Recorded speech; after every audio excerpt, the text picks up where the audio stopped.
Marty. Thanks, Marty, for letting me know that in that one comment that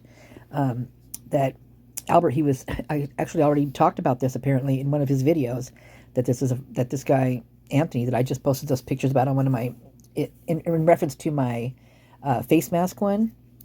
I had no idea, but I'll tell you what, when I was doing the in reference video, as I was going through it, because I never, like I said, I'd never gone down through that his page at all. I'd just seen the ones on, on the, Quinn's, and I don't even think I went through Jeremy's page before. I think it was just Quinn, and then he had a couple of those friends that I posted on there.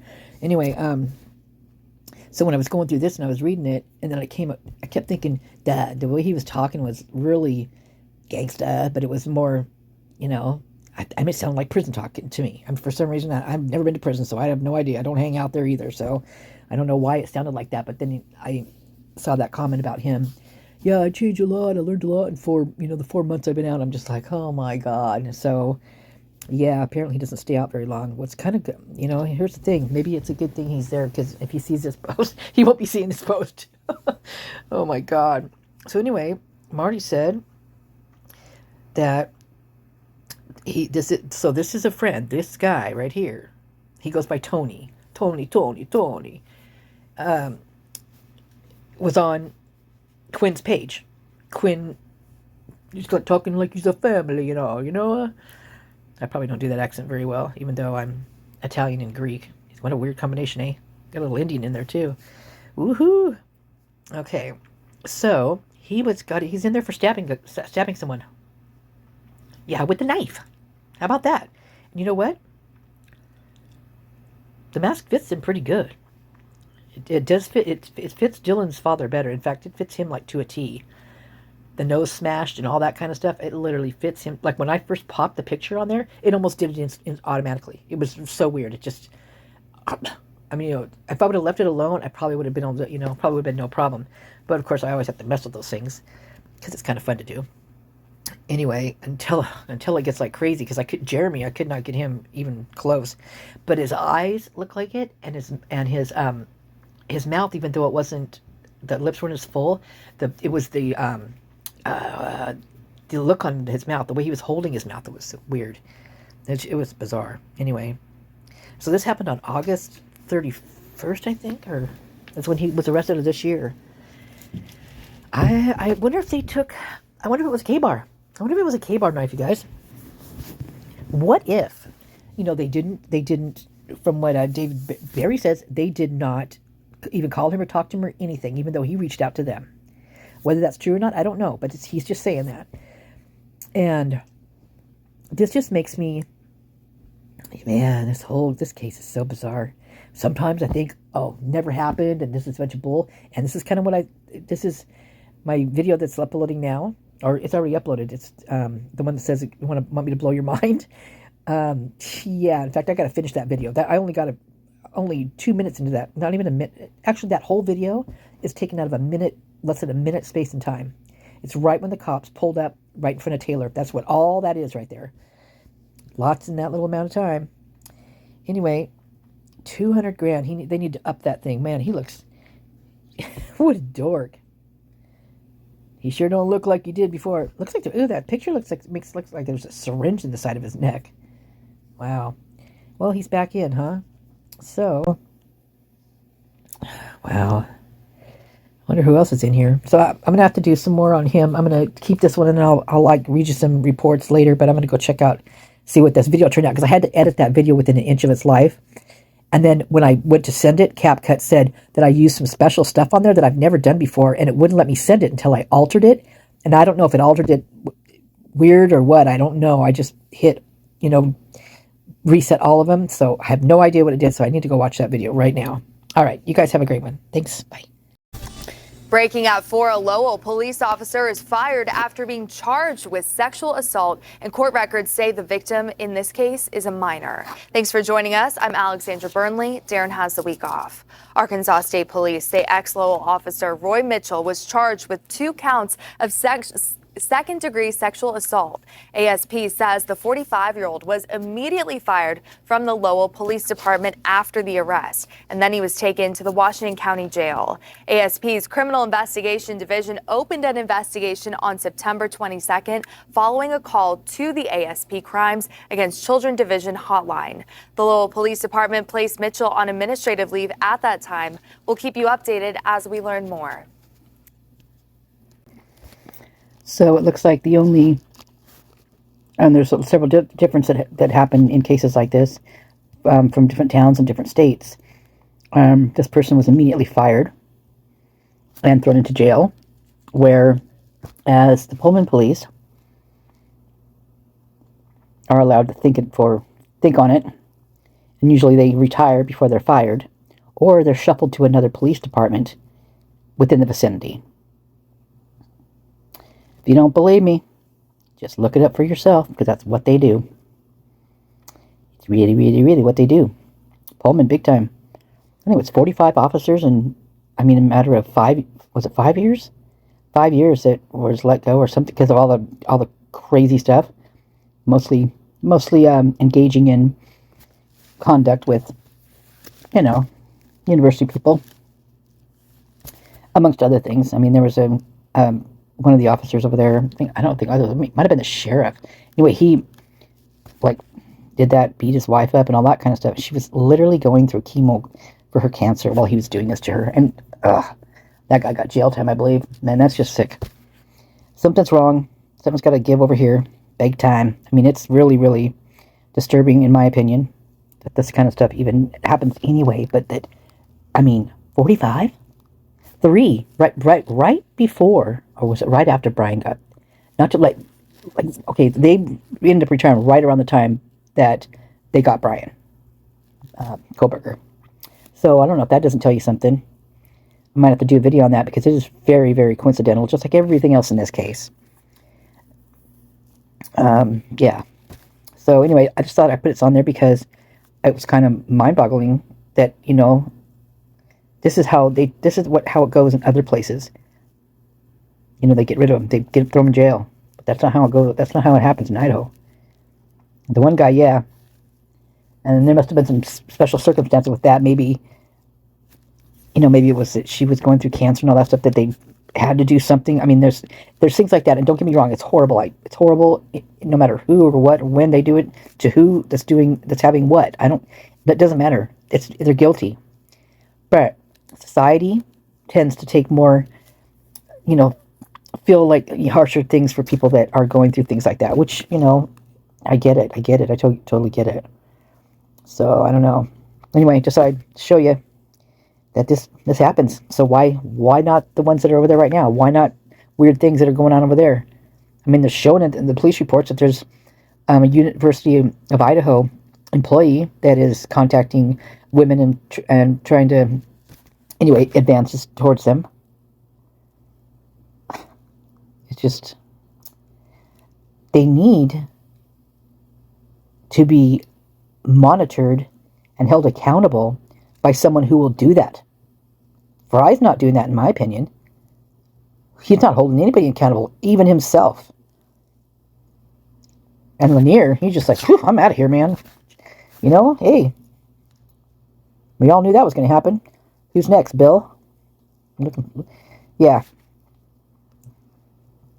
Sam's going to go retire at the North Pole.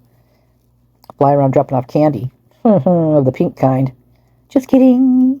That was a joke. Kind of. I don't think he's doing that, but if he was, that would be really terrible. But I highly doubt it. If he was doing that, he would have been gone a long time ago. He's too old for that kind of stuff. Oh my God. Couldn't even imagine. Anyway, so pure speculation. It's all in my opinion.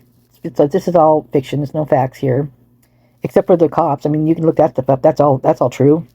It's there, and it's ugly. It's not pretty to read either. So I will definitely have to do a video on that one of these days. Once I get all the stuff off my phone that I already got on there, I got to get out there. All right, you got to take care, and be safe out there. Thanks for watching. Hey, you guys. I was just thinking something. Well, actually, to be honest, I wasn't thinking it. I actually dreamt it. So I was thinking about running it by you guys. What if Murphy's a police dog? What if that's why Murphy was there that night? I mean, think about it. Rosendahl, he got 2 new family pets after this happened. And they were both golden doodles, just like Murphy. So what that kind of basically tells me, and when I think in brain, is that, in my opinion, that Jack and possibly Kaylee could be undercover agents. Just saying. Their on and off relationship, them being at the same school, although you never saw Jack at any of the parties. Right? Never saw him on any of the video cams. Why not? I mean, if they were together and they had just broken up 3 weeks prior to that, why wasn't he on any of the cams? Same with Adam. Why wasn't Adam on any of them?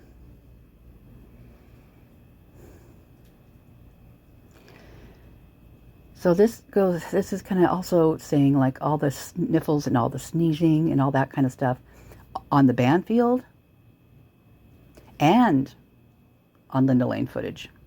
You know, the whispers and all that kind of stuff. Lots of that going on. The farmer blows, the snot blows. You plug one side of your nose and you just blow out. Runners do that too. Bicyclists, like trail bikers, things like that. Farmer's blow, we call it. But lots of that going on. And you could hear them shooing the cataways and then sneezing. It took me forever to figure out what that sound was. I mean, literally forever. I mean, I just realized it like a couple days ago. And so, what's the odds that both Jack and Rosendahl are allergic to animals? Like cats and dogs. And so that's why they've got a golden doodle. That's why, Rosie bought purchased a couple family pets after that happened. You hear them calling Murphy throughout the whole thing. The certain whistles, the silent whistles. I mean, that one right there makes me really wonder. Because I looked up like what golden doodles are known for, and I asked if they'd be good police dogs or good sniff out drug dogs type thing. And I got a couple interesting articles, and I just, wow, that dream was like so weird too. I mean, it's like so weird. I mean, Murphy was actually wearing his little safety jacket, the vet that they put over him, it's like bulletproof, right? And then at one point, at several points in the Linda Lane, you can hear a dog being vicious, right?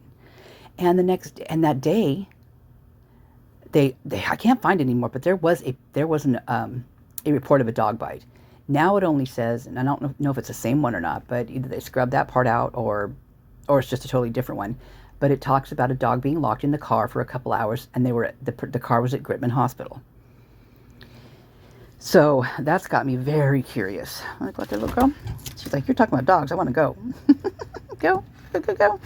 So what do you guys think? I am just going, what? And then Quinn, I mean, who knows what they were there for? I mean, why did Kaylee all of a sudden get put in that house? Maybe because things were going on in that house, and maybe Maddie was also like an undercover, but she couldn't handle it by herself. I mean, like she needed someone else by her side in the house. Now, I don't know if they're alive or if they're gone. I do not know that at all. I'm just saying that it sounds doable. This sounds doable. And just the reaction to certain people are just making me wonder. You know what? Here's the thing. If this happened to my child, if my child was killed, but if my child was killed in this fashion, And the way this whole thing is going, I would be so freaking mad. I would be spitting teeth. I would be pulling hair. I mean, I would be so mad. There's no way I would stand behind a microphone and first of all say I'm not going to go to, to the courthouse and hear this, or I just couldn't do it. I mean, I would be the one to be out there just spitting bullets. Give me the truth. Give me the truth. I would be the one contacting the Moscow police and going, what the hell's going on? I would be sad. Yes, I would be sobbing my brains out, and I would do it on film. I would do it on interviews. It didn't matter because I wear my feelings on my sleeve. My emotions are right out there for everybody to see. Everybody, doesn't matter. I can't hold them back.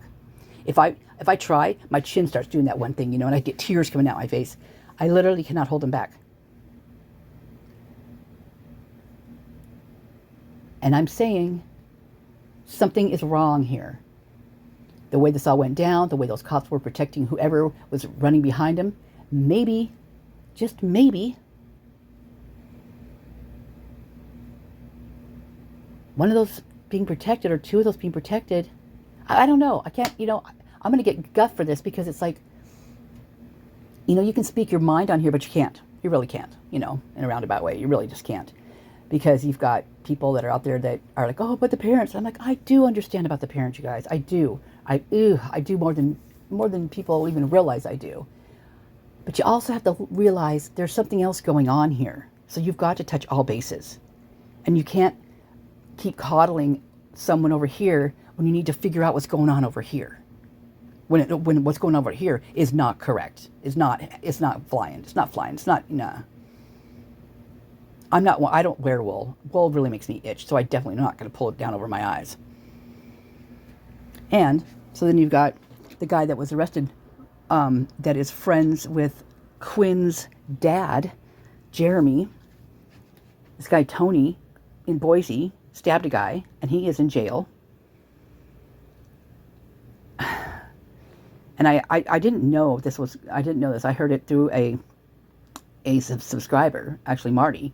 I believe that was her name. And I think it's a girl, because the way the spelling is, I think it's a girl, I'm pretty sure, but I don't know for sure. But anyway, thank you for that, Marty. So I looked it up, I looked everything up, and looked into finding more out about this, and there's not a whole lot out there about this guy, Tony. Yeah, there's some stuff like this. I'm just going to play it for you, because I actually taped it, and so I'm just going to play this part for you. And it'll be me talking, but it's not really me. I'm me right here, but this is a recorded me. Do you get it? I do this sometimes, but rarely like this. I've never quite done it this way, so bear with me. I don't know exactly what I said. It was like yesterday or the day before, I think. So hold on. This is just some of the police reports or the newspaper articles on that Anthony Perezzo, or whatever his name is. Quinn's dad's friend. Oh my goodness, this is so crazy. I mean, come on. Can it get any more connected than this? Crazy. Anyway, he is the guy that I did a mask video on, and then people were asking who he was, and so I went in and I made another video explaining who he was, and then Marty in the comment section told me that Hayes had done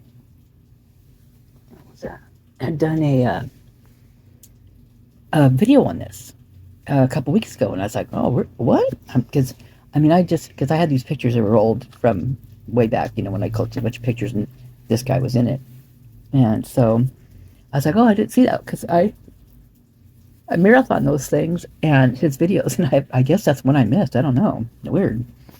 Anyway, suspect identified in Boise stabbing. A man is in critical condition after being stabbed in Boise, and a suspect is identified. This was happened August 31st of this year.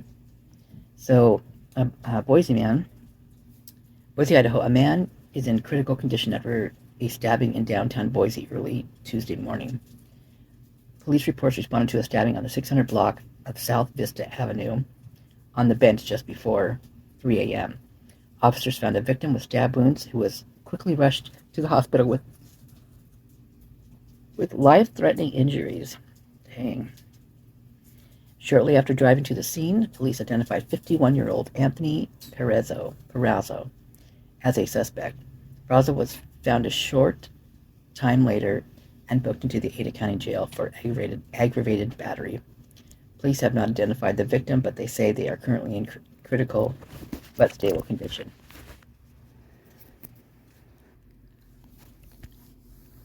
Okay, let me play this for you. I'm also going to play a couple more that were very interesting to me out of Boise.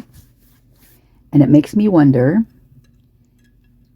first about the cops, but also about what's going on, the stabbings. Why there's so many stabbings. So I'm going to play these for you. I think Neek's Peaks might be interested in this one.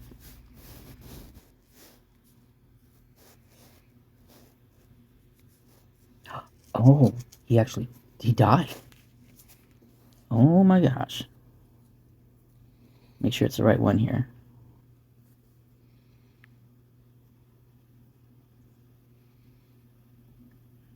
Let me see.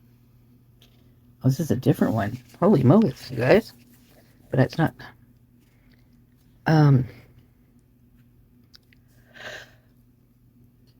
What is it with knives, you guys? It's crazy. This was in July. It's like the end of the July. The other one was at the end of August. So, it's a totally different person, but I'll go ahead and read it since it's here. The Ada County Coroner's Office has identified 24-year-old Justin Fresner of Parma as a man who was stabbed on Thursday, July 27th, south of I-84 near Gowan Road and South Production Avenue. Police arrested a 27-year-old Dallas Brower from Twin Falls on charges of felony first-degree murder perpetuated by poison. What? Oh my gosh, you guys. What is going on in Idaho? Okay, we'll try to get through it quick here. So, police arrested 27-year-old Dallas Brower of Twin Falls on charges of felony first-degree murder perpetuated by poison, torture, vengeance, extortion, or sadistic inclinations, according to the Boise Police Department. BPD first tweeted about the incident July 27th at 9 a.m. According to a news release put out the evening of the same day, police responded to a stabbing north of Gowan Road. Police said that Bauer, who police believe had a knife, and two other men were parked in that area when they got into a fight. One of the men then got out of the vehicle, and the third tried to drive away. According to police, that man later got out of his vehicle and ran to get help. Police have not released which man got out of the vehicle or who tried to drive away. Police said they have found Brower walking down a road close to the incident and found Frazier dead from stab wounds. Or Fresner. God, it's nuts. People are crazy, I'm telling you. So, man arrested after standoff. Let's see. Any more stabbings around here? Armed robbers. Idaho's like gone crazy. I don't know. I'd be moving right the heck out of there. That was me. Now that's an orange car. Okay, well, I don't think I want to read those. I want more information on.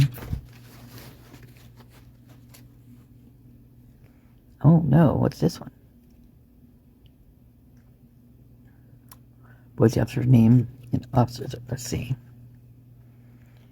2 of 6 officers are sergeants with a total of 46 years of police experience. 1 officer was involved in a prior shooting in January. I'm telling you, these cops, man. 1 person died at the shootout with Boise police officers near 19th and Brezu. I'm not even going to try to pronounce that streets. The police department said that on July 27th. God, I keep yawning again. I'm so tired. Okay, this is crazy. This happened the same day as that stabbing, that poisoning, all that crap. Jeez. Anyway, 6 officers were involved in the shooting. Those officers were identified Friday morning as Sergeant Jason Petrezek, with 27 years of police experience, Sergeant Kirk Rush, with nearly 19 years of experience. Chase Fiddler was nearly 5 years of experience. R. Pollard was over 3 years of experience. D. Rogers with 6 years. And C. Sousa with nearly 4 years of experience. Rush was also involved in the first shooting of 2023, when police responded to 46-year-old Harold Andrews walking along I-84. Police said he produced a weapon. He was shot by Rush. He survived and was later booked into the jail. The man in the July 27th shooting near North End was identified as 28-year-old Macy Juker of Boise. The Ada County coroner said his cause of death was multiple gunshot wounds. Juker was pronounced dead on the scene at 2:18 a.m. When life-threatening measures were unsuccessful. Life-saving measures were unsuccessful. Boise Chief Ron Winiger said in a press conference that officers called for a backup at about 10:43 p.m. What the heck has happened? Just like went somewhere. Bye-bye. Let me see. Where'd it go? 10:43 p.m. that night, after hearing the sound of gunfire, the officers were in the area gathering more information about the situation. They were called about less than 20 minutes earlier. Police tweeted at 12:12 a.m. that officers responded to a report of an armed suspect. They later said they were responding to an active shooter. Where have we heard this before? When officers located that person, they were immediately engaged in gunfire. There was an exchange of gunfire at the time, and the suspect was struck. Ada County paramedics arrived, and the suspect was pronounced deceased on scene. There were no reports of additional injuries to officers or the public. The North End is a Boise community that isn't used to this kind of police activity. North End residents Eric Hagan said, "We were getting ready for bed, and we heard what we thought was 5 firecrackers in a quick succession. And then about 10 minutes went by, and there was a random fire of what we thought were firecrackers." When Hagan left his house to investigate, he discovered the police were responding to gunshots. It's definitely not something that you would recognize in this neighborhood or would expect in this neighborhood. The Garden City Police Department is leading the Ada County Critical Incident Task Force investigation of the incident. Winiger requests that homeowners in the area who find any related damage to their property or incident-related debris contact the Garden City Department. We are seeing an increase in the frequency with which our officers are encountering people willing to use force and weapons against our officers. Officers Wednesday night encountered a subject firing a rifle in a neighborhood. When they tried to stop him, he turned the rifle on them. All too often, our officers are put in situations where they have to risk their lives and courageously make decisions to protect the community, Winiger says on Friday. This was a difficult situation for our officers and, understandably, a scary and traumatic experience for those who live in the area. Our condolences go out to Mr. Juker's loved ones. All officers involved in any shootings are placed on administrative leave pending an external and internal investigation. Wow, you guys. Wow.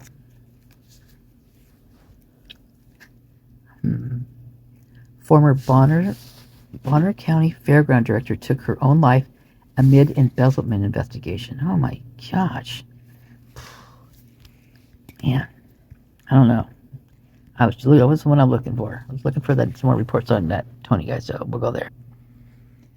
Well, I was looking for more on this particular guy, and this one states that's August 29th. The other one said it was 31st, I think. Anyway, it reads exactly the same thing. But then I scrolled down, and I saw these. I don't know what these are. I haven't clicked on them yet, but there's these little sayings to do. It's like a Burger King buster, a Walmart hustler, and an Outback duster. It's a roundup. Then it's got a wanker, a stalker, and a knee-driven shocker. It's a roundup. I used to date a guy who was from New Zealand, and he's like we used to call them the wanker. I mean, because that's one of their terms they use over there. It's so funny, but no, that just made me laugh. ISP intimates 10 vehicle crash on 84. Oof. A shot at love, a shot at concrete, a shot at freedom. It's Roundup. Oh my gosh. An airborne pickup, a schoolhouse kickup, and an internet hiccup. It's Roundup. Those are pretty witty, actually. I kind of like those. But let's see this poison. See, so it was racial slurs? So is this the same guy? Or is it a different? Oh, it's a freaking different one. Oh my god. What the? So this was September 24th. Ooh, lordy.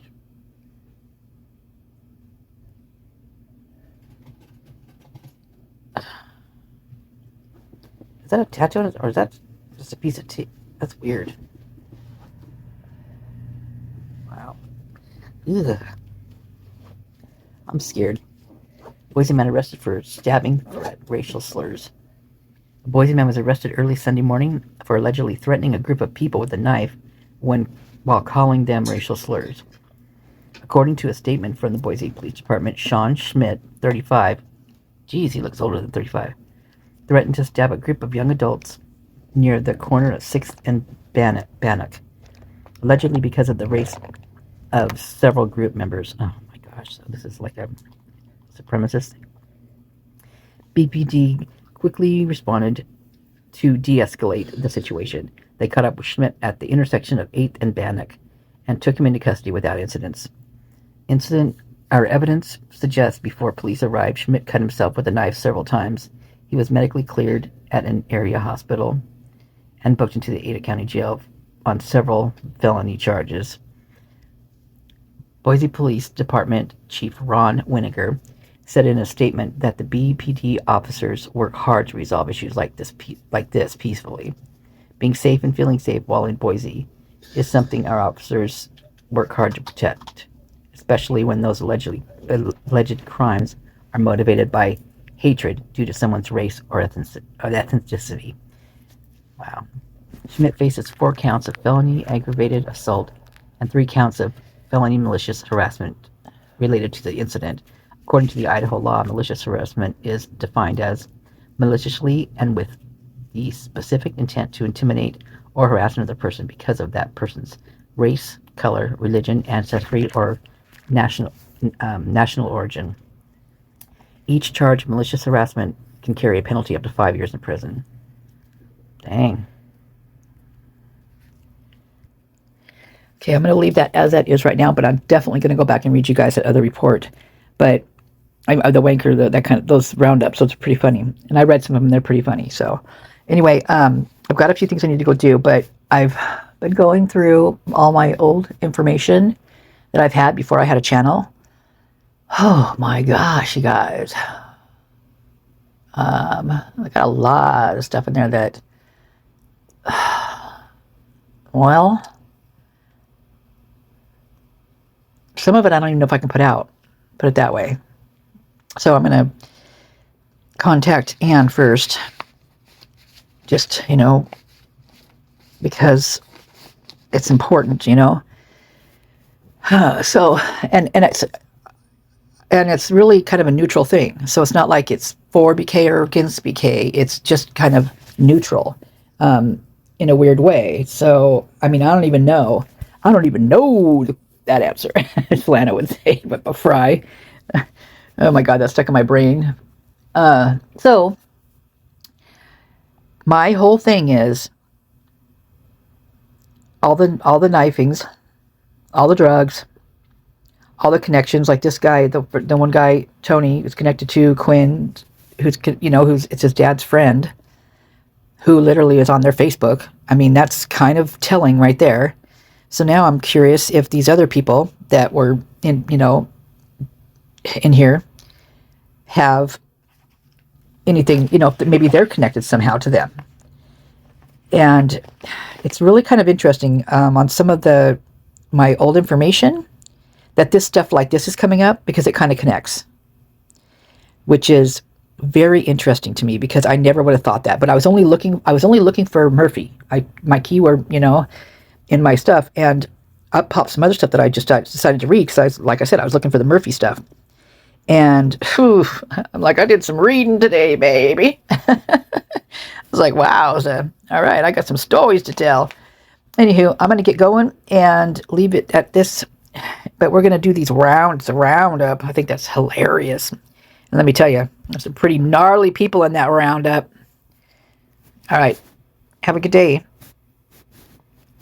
So just so you know, I forgot to add this on it, that this is the Tony guy, but this was 2019 that this picture was taken.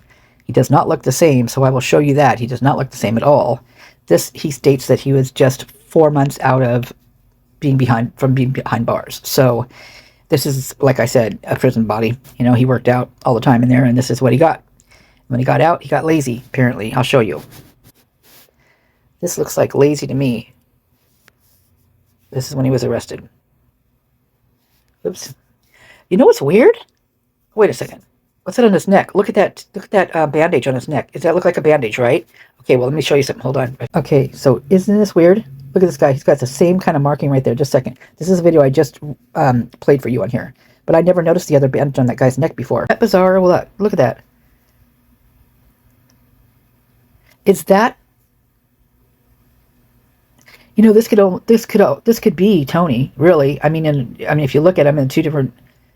I'm going to do a... let me see. How am I going to do this? Let me see if this is do a side-by-side screenshot of these babies. My cat wants back in. She's on a mission today. Come on. In and out, in and out, in and out, in and out, in and out. All right, so I'm going to do one on that one. I'm going to do on all of the different ones together, and I'm going to add it to here, so it'll take me a second. Okay, here it is. So it's not the same guy, but look at it. It looks like, I mean, if that is a bandage on his neck like that,